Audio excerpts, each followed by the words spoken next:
তো জমিতে আপনাদের এলাকায় চাষ করা হয়, আপনি বস্তা চাষ করেছেন, এই জমি এবং বস্তা এই দুইটার মধ্যে কোনো পার্থক্য আছে কিনা বা কোনো বিশেষ সুবিধা আছে কিনা?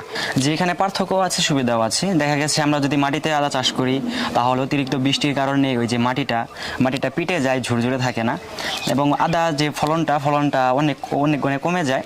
আর আমরা যদি বস্তায় আদা চাষ করি তাহলে অতিরিক্ত বৃষ্টির কারণে ওটা সমস্যা হয় না, এবং মাটিটা ঝুরঝুরে থাকে, ফলনটাও একটু বেশি হয়।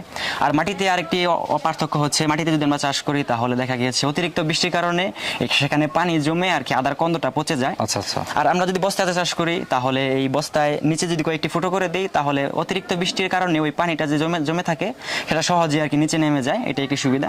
আরেকটি সুবিধা হচ্ছে, দেখা গেছে বস্তায় যেহেতু আদা কন্দ পচা রোগটা সবচেয়ে বেশি দেখা দেয়, আচ্ছা। তো এই রোগটা যদি দেখা দেয় তাহলে আমরা খুব সহজে এই বস্তার যে রোগাক্রান্ত গাছটি আছে সেটা আর কি সুস্থ গাছ থেকে সহজে আলাদা করতে পারবো।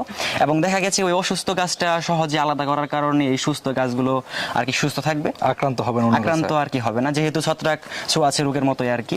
এটা তো জমিতে তো এটা সম্ভব না। না, জমিতে এটা সম্ভব না। জমিতে দেখা গেছে কন্দপচা রোগ ধরলে ওটা ফেরানো খুবই অসুবিধা, কারণ মাটিতে যেহেতু যে মাটিতে ধরবে সেই মাটি একেবারে সম্পূর্ণ আর কি রোগে আক্রান্ত করে ফেলবে গাছগুলোকে। আচ্ছা আচ্ছা।